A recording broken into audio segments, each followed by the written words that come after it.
That's such good shit. That's such good shit. Oh, we are going into Daniel Bryan session. He should face Daniel Bryan.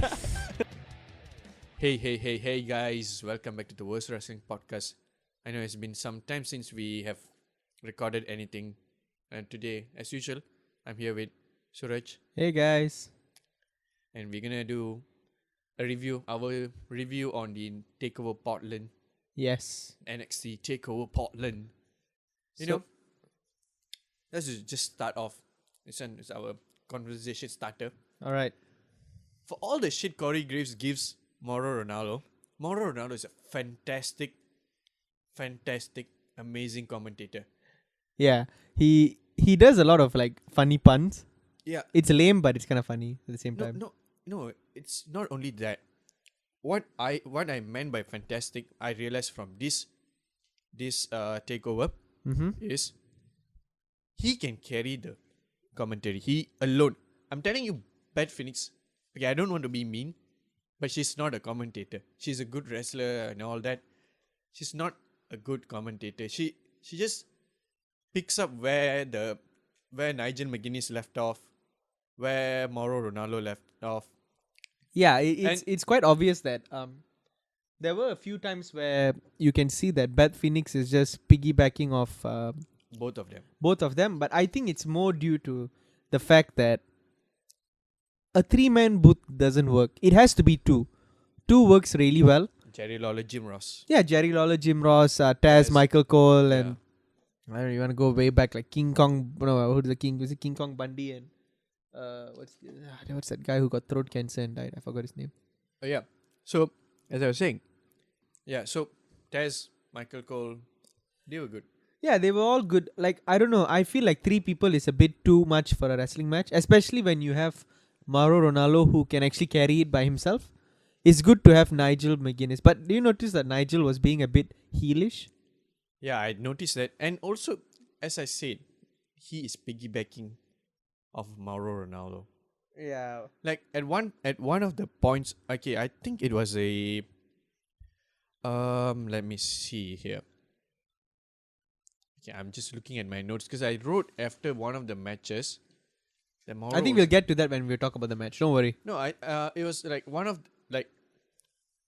I think it was a Ciampa's match, if I'm not mistaken. It was one of the match they were at the it was the last match. So they were at the commentators table. They did a spot around there. And Mauro Ronaldo, this is what he does. He got up of his chair. He was looking at both of them down there. And he was commentating while doing that. Yeah. While Beth and Nigel was just sitting down. Yeah, you can see the emotion that he does. It's pretty fun. He's an amazing commentator. You know what makes it really nice is that when he sounds excited for what is going on, you get excited for what's... Especially Mamma Mia. Yeah, like when you hear Michael Cole talking about it, it's so... the big dog! It sounds so like... Scripted. It sounds so... Okay, when Roman Reigns come in, he makes that voice. When Sasha Banks coming, it's boss time. You know, he's more working out of like, I could replace Michael Cole with like a sound machine. Yeah, where exactly. Like when there's something, you know, like when we play those PlayStation games. Yeah. Yeah, you can just like his commentary and the PlayStation commentary.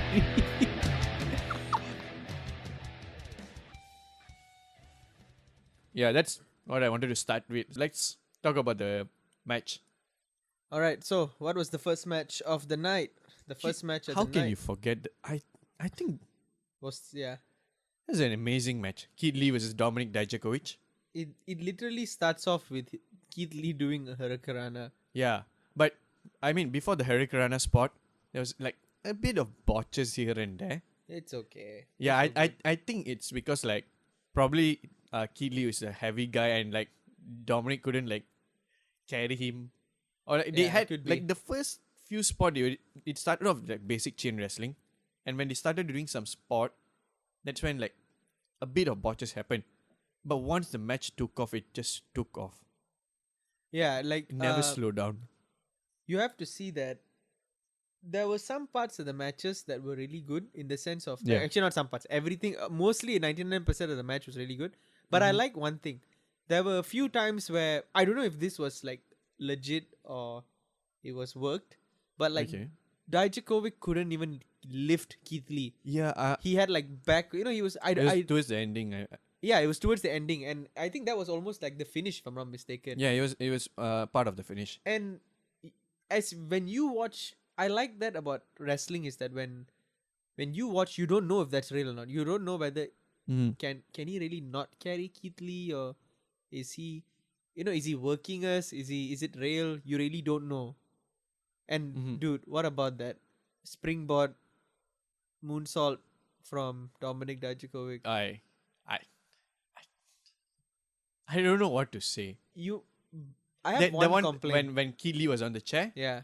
Exactly. I don't know what to say. I wrote down every big spot that happened in that match. Like after like the botchy start, it exactly where it kicked off for me. The match was when Dominic suplexed Keith Lee onto the apron. That after that it kicked off. Yeah. I for me, I was hyped. I Even- was hyped. Even then, Moro Ronaldo said this one thing, which I think it's true. Keith Lee is a moment maker. Yeah. He is definitely a moment maker. He's the limitless one. We bask in his glory. But He you is a can see moment that maker. Keith Lee is a star. Like Keith Lee is I don't He is think a star. Dijakovic is Dijakovic's a bit bland. So Keith Lee is like a legend. He's Yeah. a moment making legend. I don't know. He is. I always look at him as like a heel. The way he talks, the way his voice is, it's very heelish, but He's he just seems to get over as a babyface. Yeah, and another thing is he is very, very, very over with the crowd. He's over. He's over the top. I think he's like undisputed era Tommaso Ciampa level over. I think he's more over than them. Yeah, he's. If you put two babyface together, okay, this is how over he is. He is as over as Daniel Bryan No. to me. No. Okay, maybe not Daniel Bryan. Daniel Bryan is too. Daniel Bryan is still very over. Maybe But 2014 can reach Daniel, there. like 2014 Daniel Bryan is maybe slightly below 1998 or 1999 Stone Cold. Like, Yeah, that is- okay, yes, I understand. But I'm telling you, if they keep up this, he can reach Yeah, he that can. level. And He like- can. That's why he should have been the one who faced Brock Lesnar. Yeah, but I mean, I don't mind seeing Drew is getting reactions on Raw. Okay, let's not get off topic. Let's get back to our match. Yes, that moonsault. I have one complaint though. Yeah. So what's your complaint? It shouldn't have been the first match. It was too good that everything else didn't seem. Yeah, I was disappointed with one of the matches because I was overhyped. Dude. I overhyped myself. Yeah. That was a DC movie to me. I overhyped myself. I was like, that was Batman versus Superman to me. I overhyped myself. I went in and I got. We'll get to that. Yeah. So, as you were saying, that Yeah, like I said, it shouldn't have been the first match. It was too amped up to be the first match. Everything else seemed like a downer. I mean, when you have a 300 or 276-foot-6 guy doing a springboard moonsault to a guy on a chair, how are you going to be impressed with 2 5'7" guys doing chain wrestling? How is that going to be like yeah, equally as exciting? We'll get to that, but I mean, you get my point, right? Like, it was too good. That match was too hyped up to be the beginning. Yep. It's a weird. I know it sounds like I'm trying to find fault, but it's just that's how it felt. Even yeah, it's how you see like giant, like someone like Big Show, but like smaller version, Yeah. like as in Dominic Dijakovic.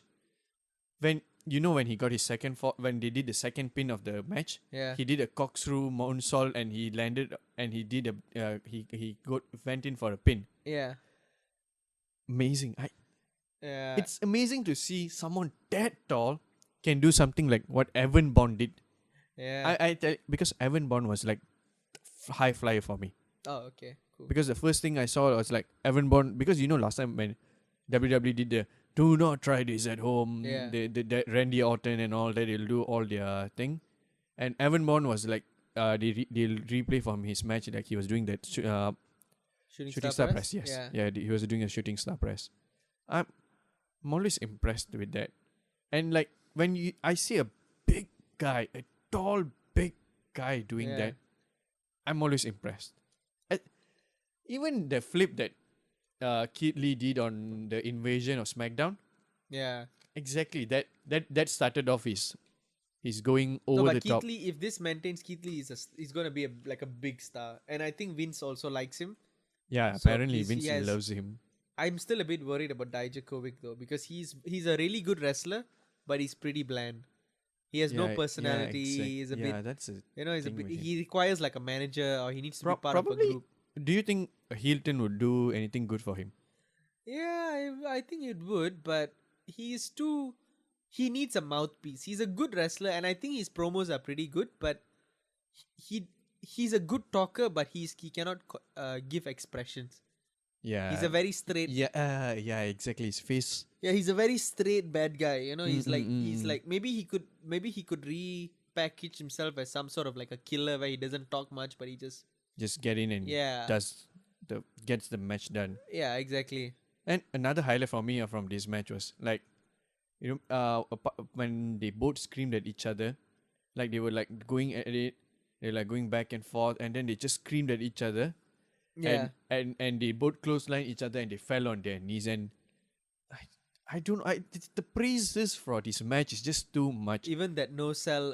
That no sell suplex, right? Yeah, no, the powerbomb finisher that he does. Yes. I'm sorry. That power bomb, the spirit bomb. The spirit bomb. And Yeah. that was really. And then like he no sells it, and then he just knows, takes him. he and was just does it holding again. his neck and while no selling it, and Yeah. I was like, oh my goodness! I even started that in my notes. I was like, that was amazing. And how can we forget Dominic Dijakovic, Avalanche AA, Keith Lee, and he went in for the third cover of the match, and I was like, oh goodness, how did you? How? I was watching that match on the treadmill. Okay, I was you like- on the treadmill. Yeah, I know. Okay. Like all like 10 minutes of me in the treadmill. Uh-huh. And while running, when that happened, I literally just go like, oh damn, and I almost lost my phone. Oh, so you almost fell. Yeah, but it was so good, worth it. And the action outside the ring, where before Dominic did his flip, Yeah, when Keith Lee just shushed everybody literally shushed, and you could hear the chop. Like those 3 chops was loud. I mean, it's not what Walter did. I mean Walter's a killer. So Yeah, Walter's a killer. I would love to see a Walter versus Keith Lee match though. I'd love to see Walter versus Brock Lesnar. Oh yeah, you know who would be a good match? Walter against Daniel Bryan. Wal- Keith Lee against anybody against Bro, Daniel Bryan. Johnny Gargano versus Daniel Bryan. I'll tell you about that later. Okay, I have a few things to say about Johnny Gargano also. Gargano. Gargano. Yeah, so the ending. It was amazing ending. They did the exchange of finishes and all, but like Yeah. Yeah, I think it's towards the end where Dijakovic couldn't lift up Keith Lee, right? He did the over the top rope. So he did a back body to body Yeah. throw, and then he got up and he tried to he pinned. Keith Lee kicked out. He tried to like do his finisher on him, but he couldn't. His back gave out, Yeah. and Keith Lee went for the Big Bang. And That was a good way to end the match. Yeah. It showed the tiredness. It really conveyed the physicality of the match. yeah, that's good match That psychology. was nice. It wasn't just like you do my move, I do you do move, I do move, and we finish. And that just the one thing that I felt could have made the finish better was if like he did a spirit bomb, but like it makes sense that to do the Big Bang instead of the spirit bomb Yeah. on to end the match, because Which one's the Big Bang again? Big Bang is he did the side Alright. side slam like that. That was the Big Bang. The spirit bomb is the power bomb basically. Okay, yeah, that power bomb he does. Yeah. So the match ended fantastically. Yeah, the match ended fantastically, and nothing but praises. I mean, the Yeah. match, when the match a starter match, like a first match on the card. So overall, it was an amazing match. Great strikes, counters, everything was great. Kel was great. I mean, Keith Lee was Keith great. Lee. Sorry, I wrote in my note as Kel. So Keith Lee was, I don't know. And the end, the embrace at the end, like lifting up. Yeah. You know, you did see, right? Like he helped Dominic to get up Yep. on the rope and like embrace him and like ask him to don't give up, put your heads up high. We had an amazing match. It's nice. It's a good match, really good match. But my problem was it was the first match. It shouldn't have been the first match. Yeah, but again, what could have been the first match in this amazing takeover? We'll talk later. Don't worry. So you do have Yeah, an course. idea. Yeah. Okay. Moving on to our next match was the Dakota Kai and Tegan Nox street fight. What did you think? I don't think you. Okay, I'm gonna talk about the end. Do you want? Can I talk about the end? Yeah, why not? Yeah. It was stupid as. Okay, before the end. Okay. About the match. Okay, Yeah. about the match in general. Let's see what I wrote down. Mm-hmm. The And for the people who, for the 5 people who are listening to this podcast, Arif has notes about the match while I'm just sitting down on my phone and I'm actually scrolling through YouTube just seeing random things while talking. Okay. So he has written notes. I'm just blurring out whatever I can roughly remember from when I watched. Yeah, I think someone has to. Yeah, he's the organized You one. have your you will shine on your days. We will have your day. Nice. Okay, what was my highlight? Okay, that's the big thing that happened. First, what did you like the match? Did you not like the match? What's your overall impression? It was a bland match. I mean, it was like a okay match. Oh, really? Yeah, I enjoyed it. to me it was like, I was like, okay lah, not bad. They had Yeah. like it started out with like Dakota Kai attacking Tegan Nox Yeah. when entrance, and then Tegan Nox attacked her back and dragged her to the barricade Yep. and slammed her head to the barricade, and I was like, shit, that looks painful. You know what I liked about the match? They look like they don't like each other. I mean, It was fun because okay. it wasn't a wrestling match. It was a Mhm. fight. See, Yeah. it's not the thing that I don't like the match. It's like I didn't buy into it. Okay. Yeah, I didn't buy into the. I don't know, for some reason I didn't buy into the match. Like what you're trying to sell to me. Yeah, I think this match happened a bit too far from From the takeover. the takeover where They should have done it on a normal NXT. they could have done it a normal. Yeah, it was not a takeover material match, but it was like I enjoy. I didn't have much. Like I didn't expect much. Yeah, exactly. And I just couldn't. I just can't buy into match. But other than that, other than like the thing they were selling to me, I can't buy into it. The match was amazing actually. Actually, yes, it was amazing. I basically my reaction to this match is a lot of WTFs. The start where Dakota got slammed, her head got slammed on the barricade. WTF. The cricket bat Tegan Nox took out from. I never saw a cricket bat Yeah. before. I mean, it's cool because I think she's from New Zealand or something. Yeah, she's from New Zealand. And I think both their of them are national from sport is cricket. so- cricket. I mean, I don't know if their national sport is cricket, but I know. one of their big spots. Yeah, one of the big sports is Yeah, cricket, so that's okay. why they got a cricket bat. So that's pretty cool. So like she pulled out a cricket bat and I was like, damn, I have never seen a cricket bat before. I've seen a Yeah. sledgehammer. I've never seen a cricket bat before. And she just like she went for it and she obviously the bat broke in 2 pieces. I was like, what the Yeah, it what was the- nice. Like it was exactly WTF. A lot of WTF for me. I in this felt match. like this match had a good. It was a very, although it had a lot of what do you call that, hardcore elements, and like you said, there were a lot of moments where you could go like, oh, what the hell, what the fuck's going on? Mhm. But it was a very simple match. Yeah, It was simple as the bad guy, the good guy, the bad guy injured the good guy, and okay, she brought up the knee thing again, and I think at one point she wanted to like break. Did she put the chair at the head or the knee? If I'm not mistaken.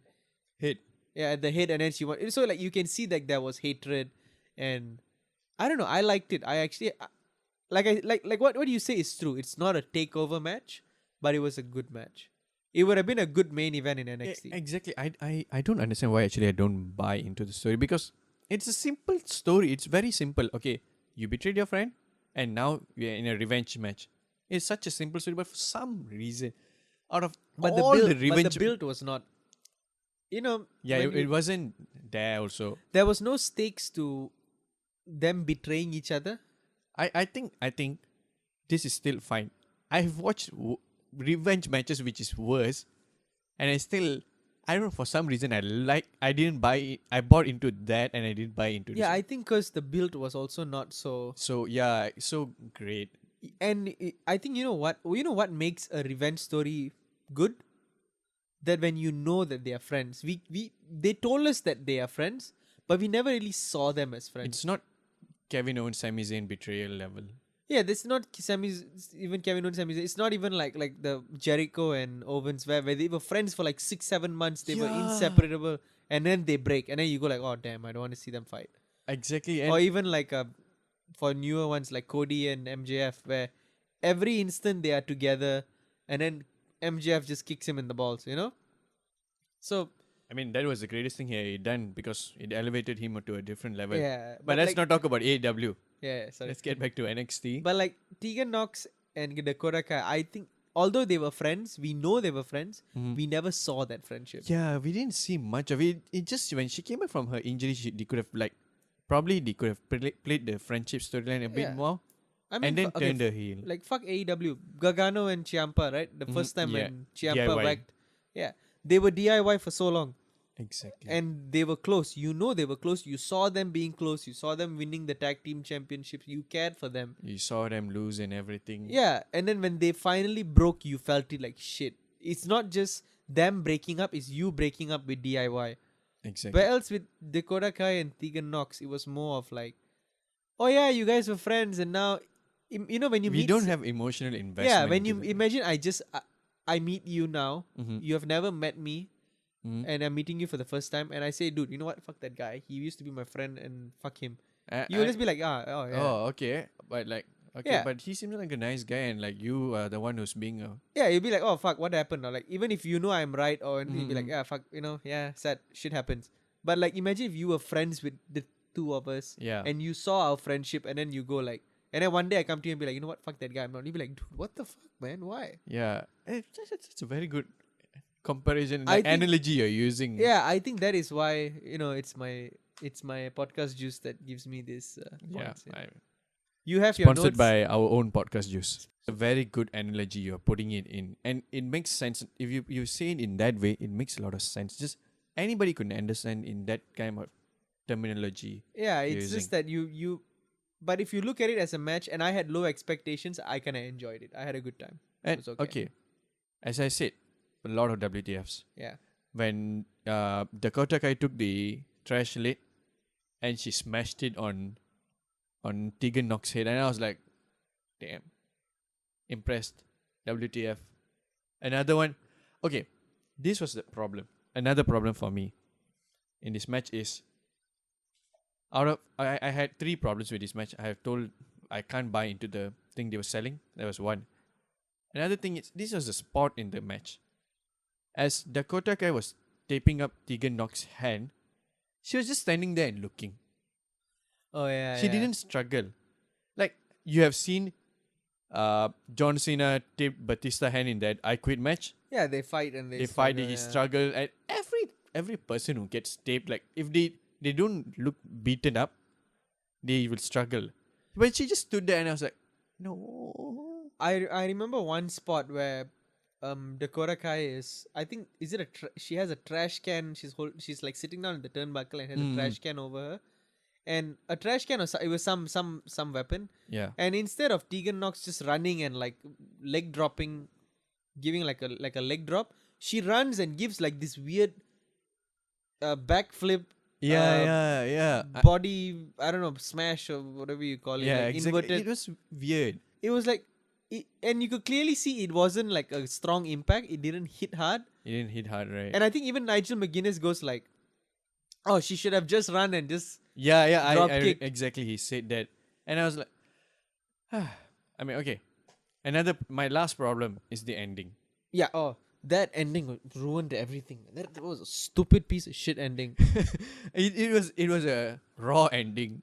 No, it wasn't a Raw ending. It was an AEW ending. You know why? Okay. You know, do you know remember about the Butcher and the Blade? Yes, the butcher and the You know, like just two random. Yeah, the two random people come in and it goes like, oh, it's the Butcher and the Blade. Who? Yeah. Then when literally when that happened, I'm like, wait, who's this? And it goes like, oh, that's what's her name? I don't know. Some Rena something. I never write down her name also. No, her name was Rena something, if I'm not mistaken. I don't What was her name? I forgot her name, man. just let's get on with it. Yeah. So basically, yeah, literally that's what happened. Like it was just some random person who came out. You know what Mauro Ronaldo tried to sell on us? She performed well in the PC. It's And I'm like, oh, wow, good for you. Hey, Velveteen Dream was in the PC. Yeah. That is the kind of performance I want to see. I want to know You know, who is this I don't know. random woman wrestler that just ran out and pushed. She performs well Like, at the okay. PC. Good for you. This is the takeover. You know. This is a takeover, a revenge street fight. No, literally, yeah. Like that's it. Like they both hate each other. And first of all, like we said, we never seen their friendship. So that's one thing we have never seen. Now we have never seen who this lady is coming. Okay, you see, you have two New Zealand women wrestlers. And some Spanish lady comes. Exactly. It just doesn't make sense.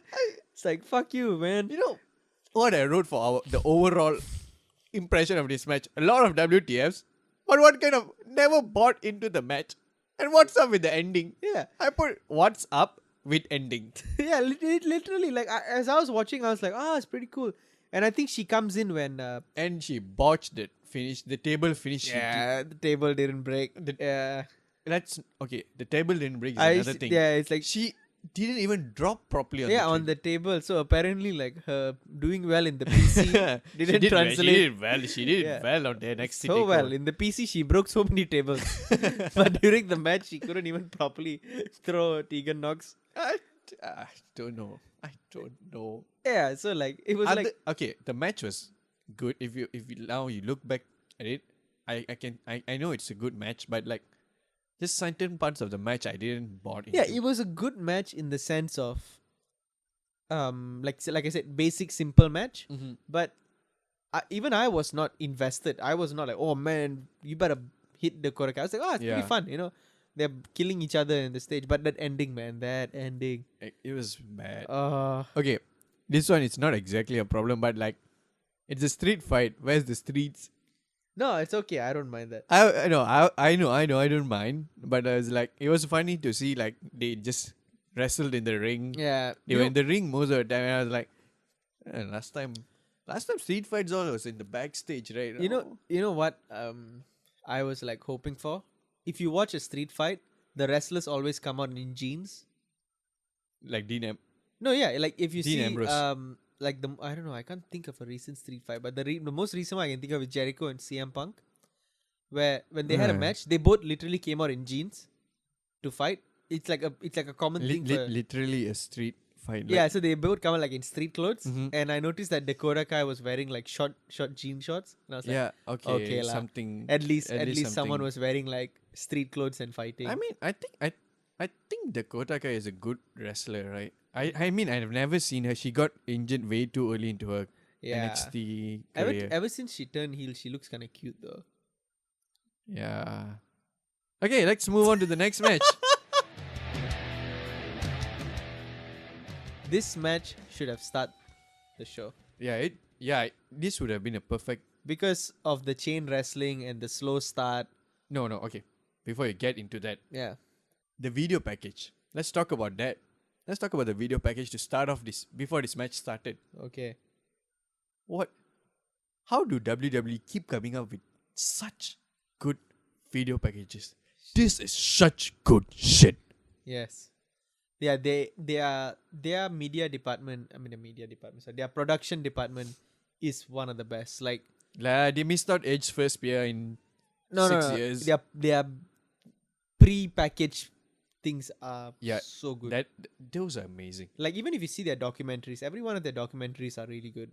They have so much talent, but I don't know why. Just when it comes to the live shows, they kind of suck. WW 24, 365, all damn good. Yeah, 24 and what else? Like even the dinner for table for 3 and I don't watch Table for 3 or it's Ride nice. Along. It's I nice. watched one Ride Along. It was nice.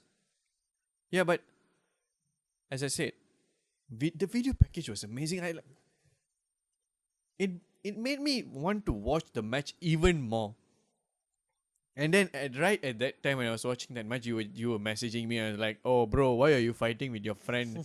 Because we keep calling our friend Johnny Gargano because they look the same. We have a friend who looks like Johnny Gargano. Yeah, and because his beard it's almost like Johnny Gargano, and we keep calling him Johnny Gargano. So like, he said, why? I heard you're not talking to him and all. What happened, bro? Why are you all? And I was dumbfounded for a while. I was like, what? I just messaged him yesterday. Yeah. No, yeah, like the thing is that this match, it was a good match, but it was a bit boring at first. A bit at first, starting. It built to a pretty fun match, but I don't know, like I'm a fan of technical stuff. I love technical wrestling, and the technical wrestling was really good. I especially love the part where he does push-ups while he's having he was like doing he was crossed, his leg was scissors on what do you call that? Johnny Gargano's neck. It was pretty fun. That was fun. That was like showboating. And you know what I like about Balor? Okay, yeah. He's such an asshole in the match. It's so fun. Remember when he smiled? Yeah. I love the fact that he doesn't shorts, his trunks. Yeah, like he used to come with blue and red. Black, white. I love the fact that he doesn't smile. Even when he was doing the push-ups, he was just being serious. Exactly. And he's just an asshole. And it was so fun. I like this Finn Balor. Yeah. I think I should be Finn Balor. I should watch Finn Balor matches. For what? For podcast? We should watch Finn Balor matches for podcast. Yeah, let's do that. Yep. Someday. Let's watch all the wrestlers match. No, but yeah, like you know what I realized about Gargano? Mm-hmm. I'm a huge fan of Gargano. He doesn't have much facial expressions. Do you notice that? There was a part where after like about 20 minutes, when both of them are standing at one end of the ring, and Gargano and Balor stare at each other and they are like hyping themselves up. Yeah. And you can clearly see like Balor's like he's showing like he's like going crazy and getting angry and his veins are popping. And then you look at Gargano is just like blur, and his face is like there's no expression. He looks like he's just dreaming of something. And then you turn back to Balor and again he's like turning into like a mini Hulk. Yeah. And then Gargano's again But nevertheless, we are watching a wrestling match and Johnny Gargano is an amazing wrestler. Mm-hmm. You know, his slingshot DDT, anything he does with that slingshot moves, I just put it there. I just put on my notes. Slingshot, hearts. Because slingshot is love. Yeah. Slingshot DDT is love. Even I like it. It was a good match, like in the sense of that it really made sense. Mm-hmm. It really made sense. Like Gargano was aiming for Balor's arm. I think it was his shoulder. Yeah. He kept attacking the shoulder because he's gonna do the. I was gonna say yes lock, the Gargano escape. Yeah, Gargano escape. And you can see Balor is playing with the leg. He's hurting the leg. Yeah. Until like it looks so Balor. I like Balor. One thing I like about this NXT Finn Balor, he's vicious. You can see it when in his facial expression itself. You can see it. And he's a bit slow. He's a bit slower than methodical. What he was. Yeah, Yeah, exactly. He's a bit more methodical. He's more vicious. Yeah. You can see he's like softcore Randy Orton. Oh, damn. Yeah, he's Randy Orton, but a bit more fun. And not as slick as Randy Orton. You know how Randy Orton enters the ring and gets out of the ring in a very slick way? Yeah. You know, like when he does this like RKO out of nowhere, like when he's not in the match, but he has to be the involved. camera work is so good that he just suddenly comes in and he just slides in and he RKOs and he rolls out back and I'm like, that guy got movement 100. He's like movement 100. And like, yeah, as I was saying, softcore Randy Orton. God, it sounds like some weird. Yeah, okay, it sounds a bit weird. Okay, a younger Balor. version of. I think that's the title of the video. Balor is softcore Randy Orton. Okay. Okay. Other than You're a softcore Randy. You're a snake. I'm a demon, Randy. I'm a demon and you're a snake. Look at how bad accents.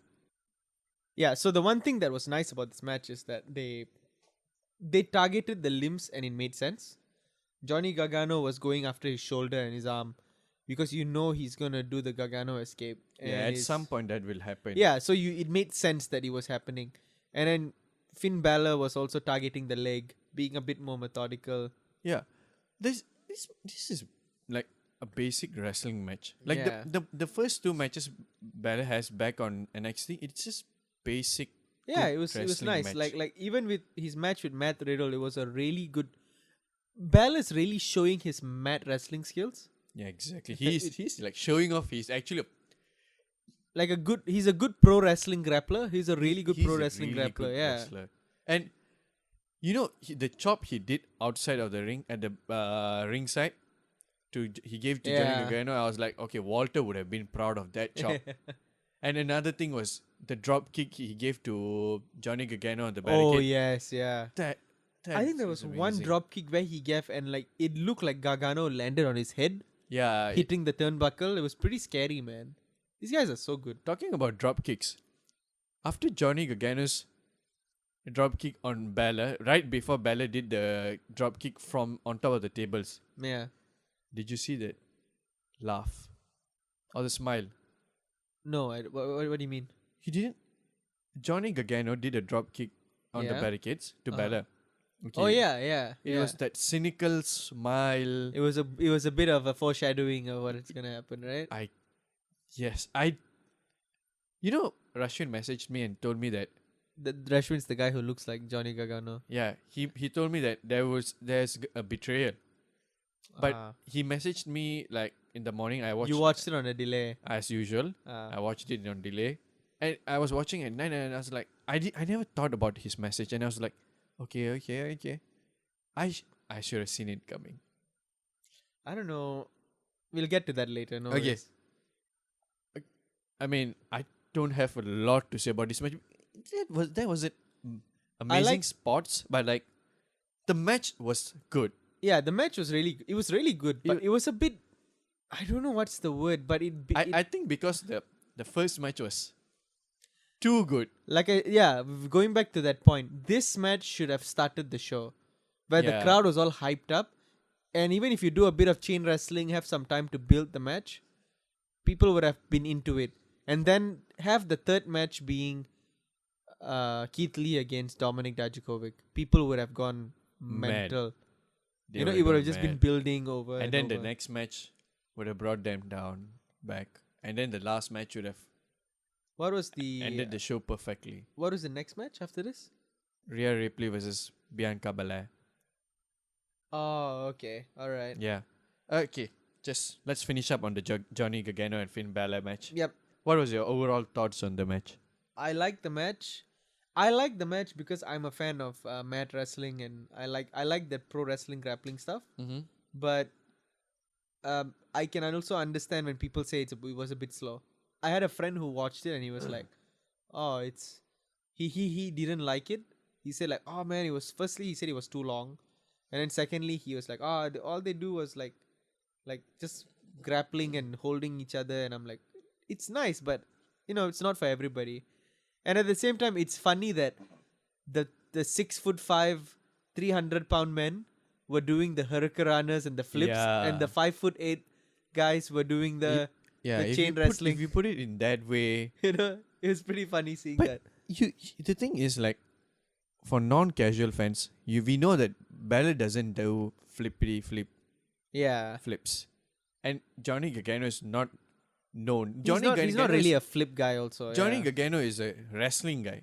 Yeah, He's basic wrestling, good grappling, good strength, good show. Exactly. Like his showmanship is good. Yeah. And talking about that ending, the coup de grace. Oh yeah. Yeah, it was I don't know. I don't know how he does it because he lands directly on top of. a person's sternum. Yeah, and I'm like, And dude. that coup de grace was hard. He landed really hard.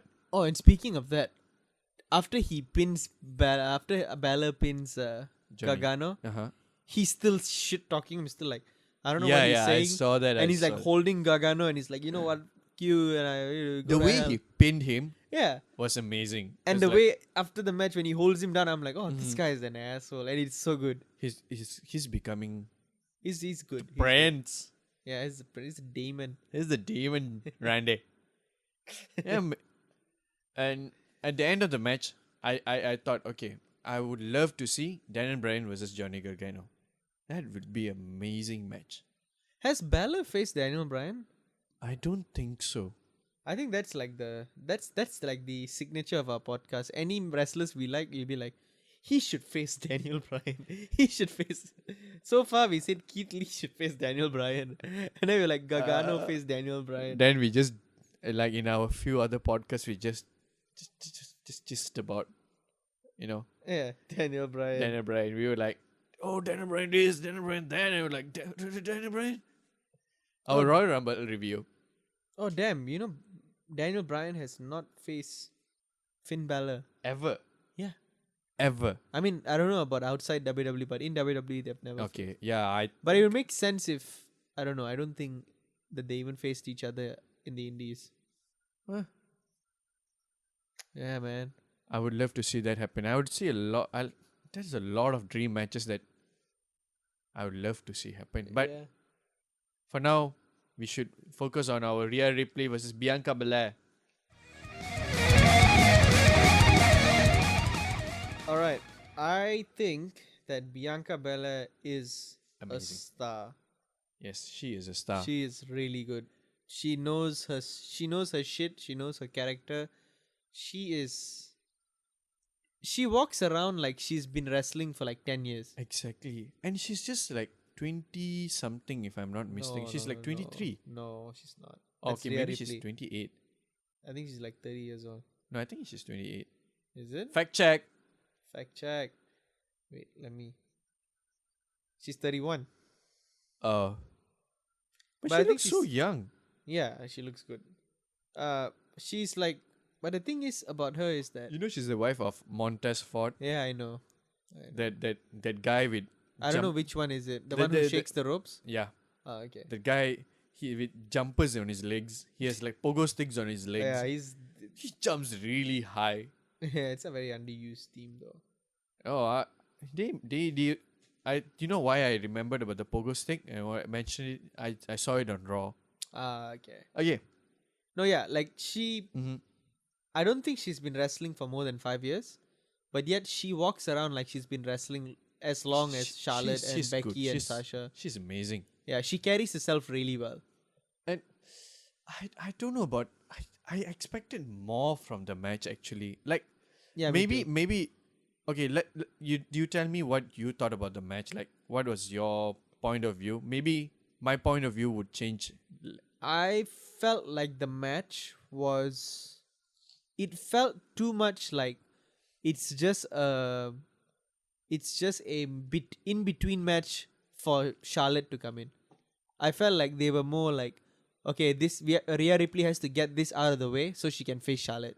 Yeah. You know, it didn't feel like because NXT matches, takeover matches always feel like this is the end of the story. This is the main thing. Yeah, but this felt very like okay. Buffer. Yeah, it was a very buffer match. It was very clear. Remember I said that Tegan Nox and Dakota Kai would be a good NXT main event? Yeah. This wouldn't even have been a good NXT main event. That's sad because they both are good wrestlers, but like I think that the thought was the Charlotte thingy was still behind, yep. was still there, so that they couldn't really focus on the match. Mm-hmm. And that kind of took it out. I think even the finish just came. The match was what, 10 minutes, 11 minutes? Yeah, even in my notes I wrote there probably building for WrestleMania. Yeah, Match was slow. Well, it was a great match, but it was slow. It was a good match. It was like a very basic, It was a basic. Yeah. I wrote basic match, not even a main slow. event style match. but probably building for WrestleMania. Yeah. But I as you said, Bianca Belair is a star. She carries herself really good. Yeah.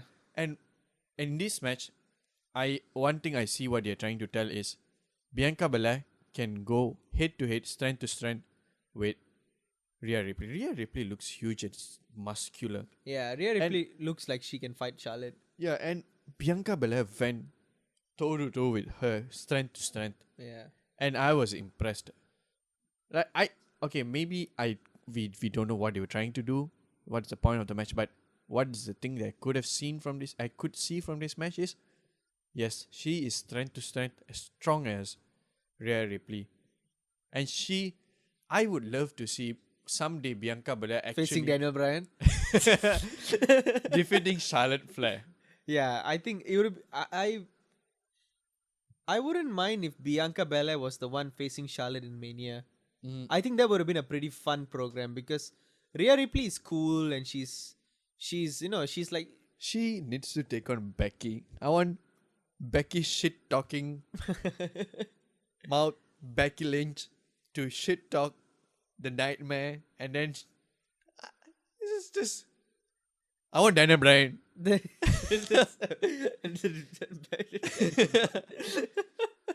Yeah, So but- coincidentally, we are Daniel Bryan fans. Yep, I know. Who is not a Daniel? I've never met anybody who's not a Daniel Bryan fan. I've never met anybody who goes like, "Oh, he sucks. His matches are boring." Oh, we are going into Daniel Bryan section. He should face Daniel Bryan. All right. So after the match, Charlotte comes in. I was genuinely surprised. I don't know. Like seeing the match, it kind of made sense because the match itself looked like they were preparing for Mania, and the post angle just kind of proved it. Yeah, that's a bit sad for Bianca, but like, hey, WrestleMania, I'm not gonna see a bad match. I hope. I don't know. I I hope. think this year WrestleMania is gonna be good. Yeah, all the matches are lining up pretty well. We're gonna sit down there for about half a day, Yeah. but like, let's hope the matches will be great. All right. What's the next match? What's the main event? Oh wait, before that, Before that, it's not the main event. It's the tag team match. Oh yeah. Wait, before that, I wanted to tell you. Did you see the backstage segment with Undisputed Era? Which one? There was a backstage segment where Kathy Kelly was Yeah. interviewing Roderick Yeah, Strong. yep. Did you see how bad Roderick Strong was? What? His promo skills are not good. Oh, I didn't really see. He sounded angry. Because you know why? I was focused that Kathy Kelly is leaving, Yeah. and I was like, oh, she's leaving. Then I was like not focused on. Then you just like fast forward, like, fuck you, I don't want to watch. You're leaving the company. No, and the other thing is like I was just getting late, so I was just fast forwarding so that I get to the. It was a matches. really bad promo. Oh man, it was so bad. Yeah, I actually fast forwarded it. That's why I don't remember. Like, I didn't like. Why did they do that? They could have just have Adam Cole do a promo or Kyle O'Reilly or something. I think. Have you watched the past week NXT? I think so. What's up? That The Velveteen Dream. the thing, Velveteen right? Dream segment. Even then his promo wasn't. That Yeah, he's great. very bland. He looks like a very But boring at least he dude. makes up with his wrestling. Yeah. Remember 2016 Roman Reigns? Oh, please. We're not gonna talk about that. We have no time. Okay, sorry. No time. Let's go. No time for Roman Reigns, the big dog. The UE Undisputed Era Yep. versus the Bro. The How Bros. many fish could Bobby Fish fry if Bobby Fish could fry fish? I don't know. It was a pretty fun thing to say, but I think he kind of overdid it. He kept saying it over and over again. Bro. How many fish could Bobby Fish fry if Bobby Fish could fry fish? And then when the words that came thing at the on the bottom, Titan it started crown. reminded me of like, you know, when New Day used to come out and then they'll have that. Yeah, that stupid thing. I started having flashbacks of like old, what do you call that? Old New Day. Monday Night Raw dumb segments, and I'm like, oh. But bro, But I mean, you know, it was how kinda many funny. fish could Bobby Fish fry if Bobby Fish could fry fish? He would fuck you up. That's Then how- I don't know. I think Moro Ronaldo or someone said something like it was like a reply to Matt Riddle. Yeah. But it was during the match, and I was like, that's a good comeback, but like it's middle of the match. But it was a good ass match. Yeah, it was a good It was a pretty Good fun match. You know what? match. I always like Adam Cole. I really like Adam Cole, but Kyle O'Reilly is so good. Kyle O'Reilly is like your second jizzing session after Daniel Bryan. You keep talking about Kyle O'Reilly and he's how so good is good. he and I his just air love- guitar. I love the way he wrestles because he wrestles very differently from everybody else. Yeah. He has that style, the way he moves and that kicks, and I don't know. It's just something about his style that he. It's weird that Matt Riddle is the MMA guy, but yet he doesn't use as much MMA as Kyle O'Reilly does. Kyle O'Reilly looks more like an MMA guy. His striking Yeah. ability is so good. He and Fish doing quick tags, like it's so good tag team. They look like very fluid, very well oiled. They look like GB and J. Like if let's say we are comparing with the main roster, like Jimmy and Jay is very good. And they have good double team moves. It's really nice. I never bought into like Jimmy, like the Usos or New Day's double team. Like I like the Midnight Hour, yeah. but that UE's finisher is way better. Like one goes up, one goes down. Yeah. That's a good finisher. They even have like this thing where what did he do? Damn it! Like I mean Kyle O'Reilly is amazing wrestler, but did one like the few things that stood out for me in this match was, did you see the starting when Pete Dunne came in? Oh, who Pete Dunne started the match, right? yep. Okay, he did a double suplex on the ring apron onto Kyle O'Reilly and Bobby Fish. Yeah. That was a good spot in Good the match. shit. Yeah, it was that's such good shit. Yeah. Pete Dunne. And the leg corkscrew thing that Bobby Fish did, and then Kyle O'Reilly like leg sweep Pete Dunne off. Oh yeah. That was also a very good spot, I like This match was amazing actually. Yeah, it was really good. It had a lot of nice spots, a lot of back and forth wrestling, strikes. But Matt Riddle is, for an MMA guy, he's such good wrestler. Yeah, but he doesn't like do a lot of MMA stuff. He does kicks and punches, but it's not purely MMA. Like there was one part where I'm gonna talk about Kyle O'Reilly again. Yeah, sure. There's one part Kyle O'Reilly and Pete Dunne had this exchange where I think Kyle O'Reilly was going for the fingers, and then Pete Dunne was going for the fingers, and then Kyle O'Reilly reverses it into an ankle lock, and then it was a submission back. yeah, and it was forth like this submission something back like and that, forth. right? It was so good. It looked so. It Fluid. looked so fluid, but not too fluid. It didn't look like. Very scripted. Yeah, it doesn't look like something where. You pre-planned. Yeah, like in wrestling grappling, it goes like, okay, you take my hand, then I take your hand, and then Yep. it looked like they actually genuinely were trying to like outsmart outsmart each other. Yes. It's so good. That small little things makes the match so good. Yeah, and I mean Bobby Fish. I think Bobby Fish was out too long injured when I started like following up with Undisputed Era. Yeah. Roderick Strong was the champion for some time with Kyle O'Reilly. So like I didn't see much of Bobby Fish wrestling, but this match showed how good he actually is as a wrestler, as a tag team. Bobby Fish and Kyle O'Reilly were tag team in Ring of Honor also.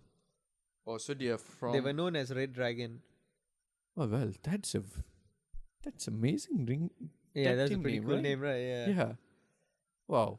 And like, I don't know. Yeah, I think it's a funny thing. Like right before Adam Cole came to WWE, he was in a world title feud with Kyle O'Reilly. Oh, okay. Yeah, they were having like this big world title feud. They fought in like Wrestle Kingdom, and And I think Kyle O'Reilly beat Adam Cole for the championship, and then Adam Cole came in. Oh no, then Kyle O'Reilly came in. Oh, okay. I mean, I don't watch. You were a huge ROH fan, right? Yeah, At some point. that's why I like NXT. NXT is just literally ROH. Part 2. Yeah, the main event was an ROH guy versus another guy who was in ROH. Keith, I don't know if Keith Lee was in ROH. When I watched, I don't remember think seeing Keith Lee was ever in ROH. Dominic Dijakovic was Donovan Dijak in Uh-huh. ROH. I never knew he was Donovan Dijak. What's the guy? Damn it, Punishment Martinez. Yeah, Punishment Martinez. He was in ROH. Damian Priest. Damien Priest. Yeah, so the whole Undisputed Era is like they should just call themselves Ring of Honor. You know. They should just call themselves we are the Red Dragons. Yeah, we are just know like no, we are Ring of Honor. I think Undisputed Era is a really, really, really, really good name. Really, I think it's a stupid name. When first they were like, when they first debuted, it was a stupid name. But to me, they carried the name well though. They carried the name well. To me, it's a great name. Like they are setting an undisputed era. Like I remember when the first time when Adam Cole goes, "We are the Undisputed Era." I'm like, Yeah, what the fuck? I was also like, I was very skeptical. I was like, what kind of stupid names? Like the name Undisputed would have been just nice, like Undisputed Era. Yeah, like, huh? Yeah, I mean, I think a lot of people didn't bought into it. Yeah. Who bought into the New Day? Yeah, that was a stupid name also. I mean, today. Did you watch before? Were you watching? Because I remember you said you stopped watching for a while. Definitely not when they were doing that priest nonsense. Oh, that was so bad. Like literally, I heard they almost got cancelled. Like before, I think so. Xavier came up with the they jolly. Exactly. Let's be positive or something. It was Vince. It was Vince. Yeah. Wait. The whole New Day Rocks. Okay. New Day Rocks actually started off with the fans saying New Day sucks. New Day sucks. Now they rock. Yeah. Now they rock, definitely. Yeah, so now the New Day rocks. And we have to get back to our match. Yeah. And yeah, it was a good match. I don't remember. It's in my head, and it's an amazing match. And I'll just talk about the thing that I obviously remember. I can't remember what I wrote on my notes also right now. Let's talk about towards the ending. Okay. Pete Dunne got speared. He got the tag finish from like the double team from Kyle O'Reilly and Bobby Fish. Mm-hmm. And I thought that was the end of the match. But he kicked out. Yeah, you know what? I honestly thought that they were not going to win. The Bruiserweights. Broserweights. Yeah, I thought they were like, okay, it'd be a good match, but... And then they won. Yeah, it was very surprising that they actually did. And it was a finish that I didn't see come. When they did their finish, and I'm like, wait, 1, 2, and then, NXT with all the false finish, I was like, okay, 1, 2, he's going to kick. And I'm like, oh, crap, 3. And you know which part I thought it was going to be the ending? The part where when Pete Dunne got smashed by both of them, like he got a spear and then because Matt Riddle speared Pete Dunne, right? And then he did the tag finish and I was like, okay, that's it. UE is winning. Thanks for coming. Thanks for coming. And then he kicked out. They did the Matt Riddle did his, I don't know what he did. It was like a spine buster, something like his finish, And then Pete Dunne did his what is this? What's his finisher again? Okay, whatever it is. He did it. We're blanking in this part. And they ended and they won the match. I was like I was going 1, 2 and I thought they were going to kick out at 3 and the 3 was that was a 3. Yeah. They won the match. They were the new tag team champions and I was like, damn it. It was pretty fun.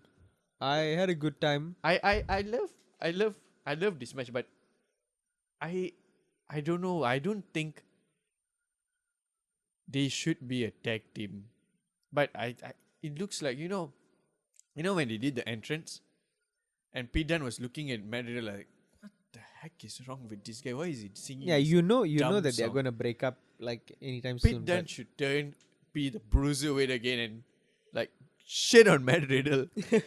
I mean, he's a good wrestler and all, but like his character is But just not now. They should be Yeah, a tag team. Be happy for a while. for a while. They should DIY themselves. We need to care. We need to care and we need to DIY. We need to see Exactly. a DIY heel turn. I'm a demon, Randy. I'm a demon. I'm a prince. And then I'm a demon. And then I'm a prince. So we got a new tag team champion. And then it's the main event. Yes. The main event. Of the evening. WrestleMania. Alright. So what did you think of the match overall? Overall, you want me to tell the overall at the start? Okay, then we can talk about yeah. WTF. Amazing. I almost teared. That was my overall. That's it. I don't need anything else. Yeah, it was really nice. Like It was, I liked that the it's start a Daniel Bryan match. Tommaso Ciampa has to face Daniel Bryan. Adam Cole. Already faced him. Adam Cole defeated Daniel Bryan. That's not fair, man. You should face him again. Yeah, exactly. So Daniel Bryan can lose to him again. No, yeah, but like That was an amazing match. do you notice at the start, like when they were doing the introduction, Okay. Tommaso Ciampa just kept coming in between. Yes. Like even when yeah, Adam yeah. Cole was gonna do He that was doing Adam the Cole baby, baby pose, he yeah. just stood behind and he's like not letting him go. Exactly. What I wanted to say is he was laser focused. Yeah. What Mauro Ronaldo said, he was laser focused. He was intense. He was like, okay, the only thing he was focusing, I'm going to win the match. I'm going to decimate this guy. And I will do it today. It will happen. Yeah, it's very weird that Ciampa is a babyface. He never seemed even in DIY, it never looked like he was gonna be the babyface. And the thing is, like a year and a half ago, you told me like how good of a heel he was. Like he can enter Yeah. to the With ring no without music. Yeah. and he would get he gets serenaded by the boos. Yeah. And now it was He can still enter with no music and he will be serenaded with cheers. exactly. Yeah. And okay, the way he carried himself into the match while walking in, and he was just so focused, intense. It's like this is the final. Yeah. This is the final. This is my last chance. I must win this. If I don't win this, that's the end. I'm getting no more. No, there's no chance. I'm getting shipped off to SmackDown. It's actually pretty what you say is true. Like the one thing I like about I don't know if the other matches had this. I mean, yeah, I don't think most of the other matches had this, but like when they walked in, they didn't go and pose and they look like okay, we have to be focused. It's Yeah. the main event, Yeah, you know? exactly. Even but I want Adam Cole to do the boom. I need the boom, Yeah, and I even- need the. We all need baby. I even like while I was watching, even I went boom and Yeah. baby, you know. And the thing is, it's okay for him to do it. He's the arrogant heel. Yeah. Exactly. He should be doing all that. But even he once he's done with that, he's also focused. He's like, Yeah. okay, this guy he looks intense. I'm going to match up with him. Yeah. Even when he did the poses, it didn't look like he's going like, you know, enthusiastically going baby or Exactly. boo. He looked very serious. Yeah. See, for the shit, I see a lot of people give shit to Adam Cole that he's not a good wrestler. He's not. I don't understand why you say that. I would understand when they say that he's a very small, because he is. Okay, Like- small is. Daniel Bryan is small. No, but he's actually smaller than Daniel Bryan. Yeah, okay, yeah, physically, but yes. he's a damn good wrestler and he's a damn good personality also. You know, I've seen people saying that his wrestling is not good. Nah, that's stupid. Those idiots should get a Panama Sunrise. You know how much I love a Panama Sunrise. Yeah. Those idiots should get a Panama Sunrise. Like, okay. They both carried themselves really well in this match. Yeah. Okay. And then the match started. It started slow, basic. Where I think like Ciampa hold Adam Cole in like a headlock for some time also. Yeah, that is just starting. It's just very basic. But Yeah. he dominated like the first half of the first 15 minutes of the rest of the match. Should be. Yeah, he basically dominated like first 10 minutes, I'm guessing. Yeah. Okay, and then they had a spot outside the ring Yeah. where Adam Cole like pushed him into the barricades and all. He went to the ring apron, sitting down. He was like patting himself in the back. But while he was doing that, Tommaso Ciampa just shifted gears. He just came. He just did this. He did that. And then he went back on top of that, and he was patting on himself really hard. And I love that. I love how he changed the intensity of the match. Like, it was going slow. And then suddenly he was like, oh shit, they're moving fast. They're gonna do some amazing stuff. Yeah. You know the match kicked off. Like, it just, okay, you once trained as a wrestler. You understand like how this works, right? They will start off slow and all that. Yeah, and you need build something to like spark the match into life. And like that moment, like I like how he was patting himself on the back like so hard, and then he did his that clap. Yeah. And I was like, yes, let's go. We got a match.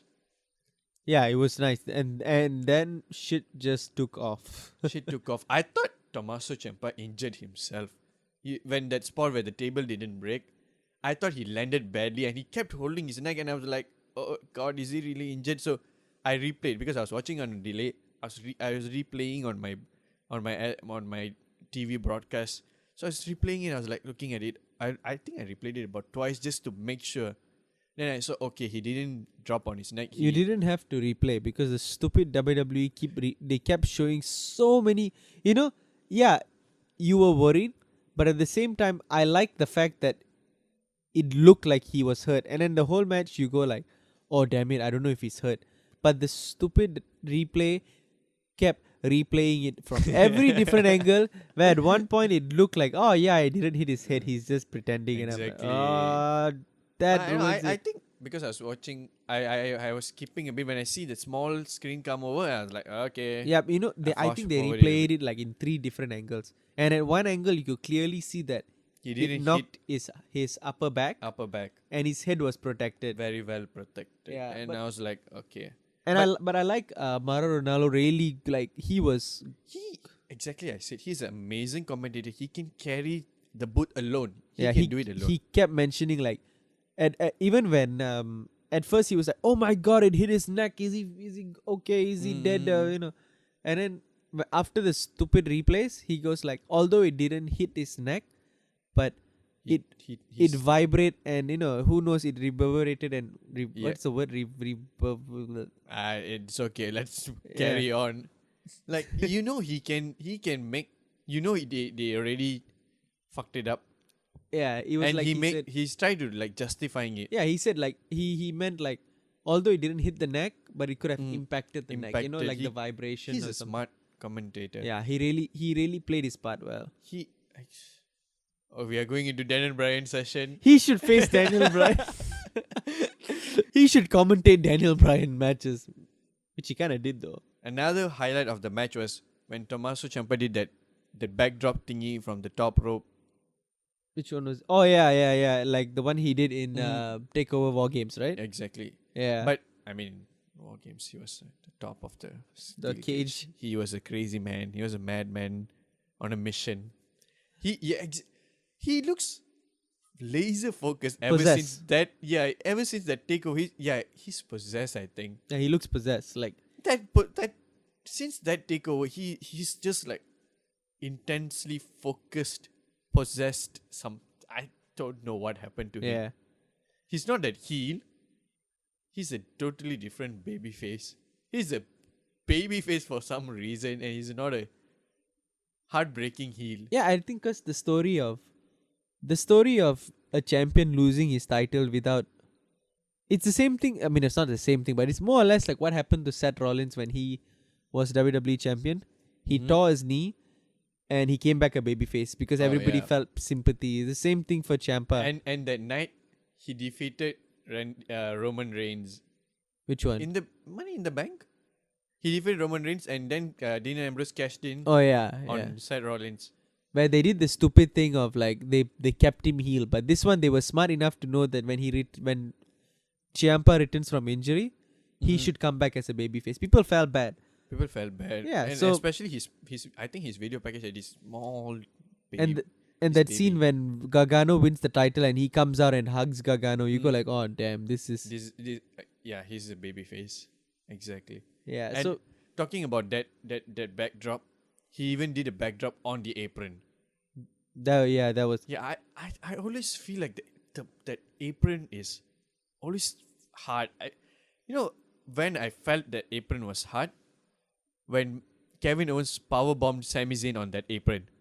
oh yeah. That sent the vibe to me all the way from America. That is how bad it was, right? Yeah, and ever since that, I was like, okay, aprons are scary. It looks really hard. Yeah. I don't know. I've never been to a wrestling ring, but that was a scary Yeah, it is. It is. It looking is like it power is. bomb. And Did you not know it's the hardest part of the ring? Yes, exactly. It's the hardest part of the ring. I wish they told us that more often. I don't think they tell us that enough. We keep forgetting Yeah, true. that it's the hardest part of the ring. That's the hardest part of the ring. And then, I mean, Well, then after that, as usual, the Undisputed Era came in, and like it's good. I think was it Roderick Strong who distracts the referee, and then the other two. Roderick Strong distracted the referee. It was pretty nice though. It still looked like Ciampa was on fire. Like he could even fight with the Undisputed Era. It was pretty fun. So even then, he put on he fought them back, hit them with I think he hit them with a chair. I'm not sure. I don't think he did, but I like the part where He Adam hit them Cole. with the title. Yeah, I think that he did. I know. I No, remember no, that. No, he didn't. He didn't. I remember Adam Cole kicked him in the balls. Yeah, he kicked him in the balls and he fought back. Yeah, and then Adam he Cole- kicked him back in the balls. He fought back Adam Cole, Roderick Strong, Kyle O'Reilly, and how many fish could Bobby Fish fry? If Bobby Fish could fry fish. Yeah, it's not easy to chant. That's a tongue twister. There. Okay, so he fought all four of them off, and then he did the fairy tale ending. He went for the cover. Don't forget, he kicked Adam Cole in the balls. Okay, he kicked Adam Cole in the balls. He did the fairy tale ending, and then I thought I think the referee was down that time, right? Not yet. Or not yet? Right? I thought he was gonna win it. Yeah. He It genuinely looked like, he was gonna win it, yeah. and then it happened. The referee got knocked out, and then he did another fairy tale ending. I think before the fairy tale ending, the referee got knocked out, and then the count was still 12, 11. The fans was counting till 15, I think, and then when he realized that, he just got up and he walked he was looking at the ref, and then he walked around and he saw the title, and he went for the title, and then we saw Johnny Wrestling, Johnny saw Betrayer, Johnny Judas. Johnny Judas. I like that name. Yeah. Johnny Judas. I genuinely thought he was trying to tell Ciampa, win in a clean way, win it with dignity. Don't do this. This is Oh, what take the title away and say Yeah. you're better than this. You're right? better than this. This is what Undisputed Era would do. This is what Adam Cole would do. You Yeah. shouldn't do this, Baby. baby. Yeah. And then he hit him with the title. But it's so weird though. It was like a very out of nowhere heel turn. And I saw. That was very out of nowhere. And the sad part was he was wearing a DIY shirt. Oh yeah. He wore a DIY shirt. I genuinely thought he was okay, DIY. It was written DIY. I was like, okay, you are better than this. You can do this. That's what I thought he was trying to do. And then he swung the title. Yeah. And I was like, fuck off. No, I think you know Fuck what you, Johnny happened. Judas. You know what happened? Yeah, okay. Johnny Wrestling Uh-huh. came to help Ciampa, and then his mind got corrupted by the Daemon. After the match, I put a thought in him. I put a bad thought in him. Made him a Daemon. It'd be fun if they join forces. Now they become friends. They become friends. Then they both the shooters. They're in the shooter club. Shooter club. Sounds so. Imagine it Sounds like a pimp club, like a strip club. sounds like they take drugs and we throw in the shooters club. I mean, that I would like to see them as a faction or some sort, but okay, it's not gonna happen. Yeah, I think it's just that And they never got to finish their trilogy. Gargano and Ciampa. So I think they just want to finish it in Mania. Yeah, it's in this where he's a babyface and I'm a heel now. Yeah. And that played out to the ending where Adam Cole just did his finisher and won the match. Yeah, like a little weasel, which he does. He should be, He's a heel champion. He's a sniveling succotash son of a gun. Yeah. And he won. I mean, I love him. He won as a heel. He can win in any way. He can win clean. He can win as a like in a heelish way and anything. But like the match was great. The ending was great. I love this match. I'm very curious to see how Johnny Judas justifies himself. Works as a heel because Judas justifies himself. He has worked as a heel recently, right? Yeah, he worked as a heel when Ciampa was a champion. But he didn't feel like he was a heel though. He was a heel, but he wasn't. I don't know. I just hope that this is a bit different. Yeah, and because he wasn't a heel with Ciampa. But he was just a heel. He was good. Yeah, he was good. And as soon as Ciampa vacated the title, got injured, he turned babyface back. Yeah. If not to say like as soon as probably one takeover after he got injured, he turned babyface. Yeah, because they had to put him against Adam Cole. I think. Yeah, and they needed a challenger for Adam Cole, and they need someone to become champion back. And it obviously put the previous champion back. Oh yeah, I remember he was feuding with Aleister Black, right? If I'm not mistaken, he and Aleister Black. Yeah. Aleister Black lost to Ciampa. And then Gargano had some problem with Aleister Black after that. Yep. Yeah, that's when Gargano turned heel. Yeah. And Ciampa was having a match with Adam Cole. No, I don't think it was Adam Cole because Ciampa was heel. So Ciampa was heel. Maybe I think he had a triple threat match, maybe with okay, Black and Gargano. We're going off topic already. But even if we're going off topic, we got nothing else to talk. We have done our NXT review for today. Yes, guys. So we are done, and it's. In conclusion, what grade would you give this show? Would you give it from 1 to 10? Let's see. I think only one person is going to reply to that. And I would give it a 10. No, I was asking you. You're asking me. I thought you were asking. All you 5 fans, if you want, you could leave a comment. It would be greatly appreciated. I hope they stick till the end to hear this. Yeah, I know, right? Yeah, and I would give it a 10. I would give it a 9.2. See, this is what you always do to me, I say something, you say something that makes more sense. Then I want to say something that makes more sense. I would give it a 9 now. Okay, you would give it a 9. I would give it a 9.2. Why would you take that 1 point away? Actually, I would give it a 9.5 just for that. The Bianca Belair and Rhea Ripley. I was overhyped. I was like walking into a DC movie and then I got disappointed. I would take away 0.1 for the Rhea Ripley match. Okay. And I would take away 0.7 for that stupid ending of Tegan Nox and I forgot about that. Yes. Let's make it a 9 then. Yes, back to 9 again. Back to 9 again. Okay. Let's just say 0.9 was from that stupid ending, right? Yeah, and 0.1 is from that Rhea Ripley match. Yeah, so 9.2 and 9. And 9. Yeah, it's pretty good. I mean, every takeover is amazing. This is not the best takeover though. But this feels like a great takeover in a long time. I mean, every takeover it's awesome, but like, I mean, I think we always feel it because takeovers in between. It always it takes a long time between different takeovers. No, the thing is, the last takeover, I didn't, not that I didn't buy into the match. Like the Pete Dunne, Killian Dane, and Damien Priest match was like a bit to me. Yeah. They had the triple threat. It's not like, I mean, I would put it in, but it felt like a buffer match. It's just I remember you not liking it. Yeah. It was just like a buffer match to me. So, but this takeover, none of the match felt like a buffer match, and I was surprised it was 3 hours long. I was like, what the? I felt like the Bianca Belair and Rhea Ripley seemed very a bit too long or too short. Too short, and for me that felt a bit buffery. But other than that, it was okay. It was really good. I mean, it was a really fun. I mean, I know your admiration towards our Evolution, Sami Zayn versus Neville. What? Who's Neville? Bro, yeah. Oh man, that's such a good Okay, match. yeah. Let's not go down the road. We will review NXT can- R Evolution one day.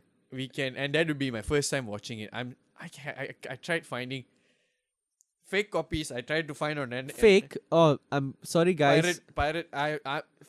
Fuck you, man. I'm telling them. We Pirate- subscribe. Piracy, torrent. I subscribed to WWE Network, okay, for 1 month. Okay, the trial plus 1 month subscription to watch R Revolution. And for some reason, I couldn't find on it. So I only watch through WWE Network. I pay 42 ringgit because it's 9.99 converted to Malaysia is 42 ringgit, Yes. and I only watch legal NIS. We in the Worst Wrestling Podcast. Hey, bro, I think you should share with me your account. Because We it's just both of us watching in the Worst Wrestling Podcast supports all wrestling regardless on whether they are run by a madman or run by some rich guy who wants to host the biggest indie company. If you don't know, I'm talking about AEW. Or if it's Dave Meltzer's wet dream of Okay, yeah, let's not go that way. Alright. So I guess that's about it for our podcast today. Let's hope we get more subscribers, more listeners, and stay tuned because we will keep posting. Well, we're going to try different things after this. We're trying to come up with new concepts, but we are not we don't have Good. enough time. not good. Okay, we are not good, and also we don't have enough time to think about it because We are not good. Suraj is having his